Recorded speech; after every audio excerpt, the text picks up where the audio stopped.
आजरामध्ये कसं निर्माण करता येईल हा काँग्रेस पक्ष म्हणून आमचा प्रयत्न असता।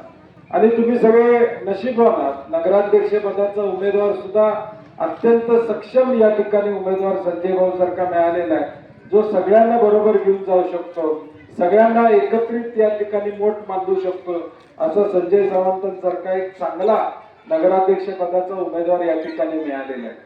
सोमय्यांची काय अडचण आहे असं मला वाटत नाही, त्यांचा एकच वार्ड, त्यांचा एकच का तुमचा पण इथं संभाजीराव एकच तुमचा। सोमय्यांची काय अडचण आहे असं वाटत नाही। माझ्या बरोबर असणारा मंजूर उभारलं, हा हा त्यामुळे तिकडं पण करायचंय। मंजूर उभारलाय, मी त्याला समजून सांगायचा प्रयत्न केला, आलमबाई तुमची जबाबदारी आहे जरा त्यात समजून सांगा, काय मताच्या त्याला कुठंतरी मी मोठं 100% करतो, जाहीर सांगतो मी, काय अडचण नाही इथं, जाहीर सांगायला मला काय अडचण नाही।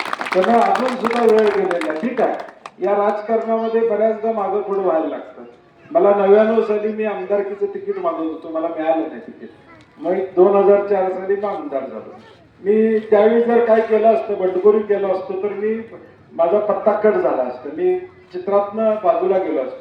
मला काही शहाण्या माणसं, शिंपी साहेबांसारखी जी जुनी माणसं आहेत, गणपतराव देसाईंसारखी जुनी जाणती त्यावेळीच्या माणसांनी मला बोलवून येऊन सल्ला दिला फोनवर की बंडखोरीचा फॉर्म वगैरे भरू नको, अजून वय आहे तुझं, माझं वय 27 होतं नेमके।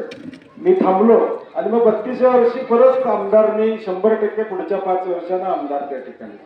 तसं माझं मंजूर कुठेतरी माझं भाषण ऐकत असणार आहे, त्यामुळे त्याला माझी विनंती आहे की आज संध्याकाळपर्यंत जे आहे मिळून विषय संपूया, कारण की आपल्या मताच्या विभागणीतून भाजप निवडून यावं असं वाटतंय का तुम्हाला?